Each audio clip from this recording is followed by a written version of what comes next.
Welcome to my channel. Story about the Clockmaker's Gift, episode number 2, Deal with the Devil. Samuel fell through time, past, present and future, folding into an endless spiral. He saw his childhood home flick between construction and decay. The faces of loved ones aged and reversed in seconds. His own hands wavered between youth and withered bones. Then, silence. He stood in Varna's timepieces once more. The shop was untouched, the scent of oil gears heavy in the air, and behind the counter, Mr. Varna smiled as if nothing had happened.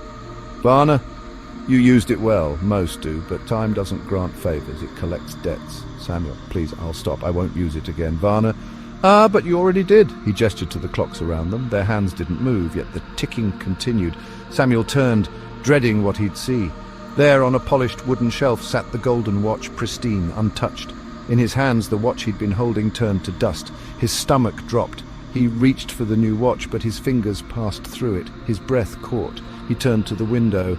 The street outside was frozen in time. Pedestrians suspended mid-step. Leaves paused mid-fall, but he was not among them. "Varna, you should have read the fine print, Samuel." "Samuel, what did I—" "Varna, your debt was paid. Time no longer touches you."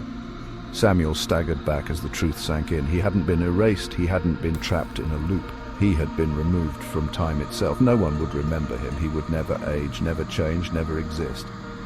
As the clocks in Varna's shop resumed their ticking, Samuel Whitmore became nothing more than a ghost, watching a world that no longer knew his name. Samuel screamed, but no sound escaped. His voice no longer belonged to the world. He pounded on the shop counter, but his hands passed through it like mist. He was an untethered shadow without weight, a presence without form. "Varna, you'll get used to it." Samuel turned, frantic.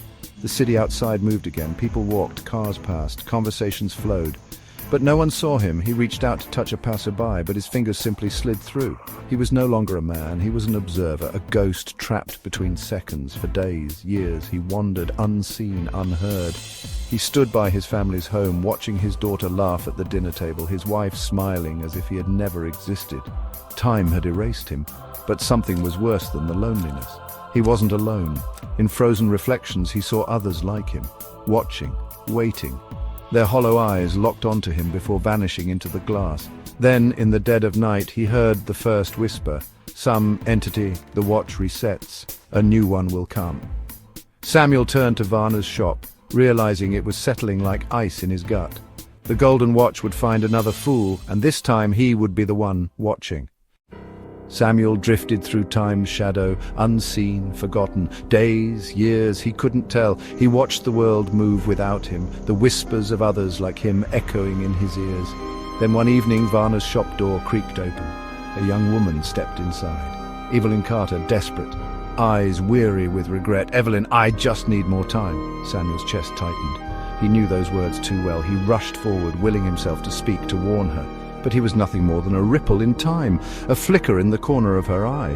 Varna smiled, placing the golden watch in her trembling hands. Samuel screamed in silence as she wound it. The world froze, and in the mirror's reflection, Evelyn's wide-eyed face met Samuel's, her future already sealed. The watch had been chosen again. And Samuel, he was just another ghost in time, watching the cycle begin anew. Samuel stood frozen as Evelyn turned the golden watch. The world around her stopped, raindrops suspended mid-air, city lights frozen mid-flicker. She gasped in awe, just as he had. "Samuel, don't use it!" Samuel tried to shout, but his voice was lost in the void of time. He was nothing but a spectator. "Varna, a remarkable gift, isn't it? Use it wisely." Samuel had seen this before, the same wonder, the same hunger for more. It would start small, rewinding a conversation, pausing a beautiful moment. Then the fractures would come, the watchers in the reflections, the unraveling of reality, the debt. He wanted to reach out, to shatter the cycle, but he was only a whisper in time, a shadow at the edges of existence. "Evelyn, what if I could fix everything?" Samuel's hollow heart clenched. It begins again. Varna adjusted the clock on the wall. Its ticking resumed, slow and steady.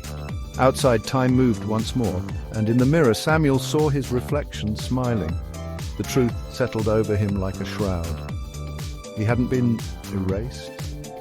He hadn't been lost. He had become part of the cycle, another watcher in time, waiting for the next fool. Evelyn left the shop, the golden watch clutched tightly in her hand, oblivious to the shadow watching her from the mirror, Samuel. He wasn't screaming anymore, he wasn't even trying to fight. He understood now. This was how it always ended, and how it always began. Samuel had once been the victim, then the observer, but now he felt something shift within him. The mirrors no longer rejected him, the whispers no longer haunted him. Instead, they welcomed him. Some entity. Every cycle must have a keeper. Samuel turned to Varna, who was polishing an old grandfather clock, utterly unbothered by the passage of time or the ones trapped outside of it. Varna glanced up, his usual smile in place. Varna, you see it now, don't you? Samuel did. The cycle wouldn't end with Evelyn, or the next customer, or the next. And Varna, he wasn't a man. He never had been. He was something else, a force, a collector, the true keeper of time's debt. Samuel looked at the golden watch resting on the shelf, the one that would reset repeatedly, and then, for the first time in his existence, beyond time, he smiled back. The cycle would never end, but now he wasn't just watching, he was waiting.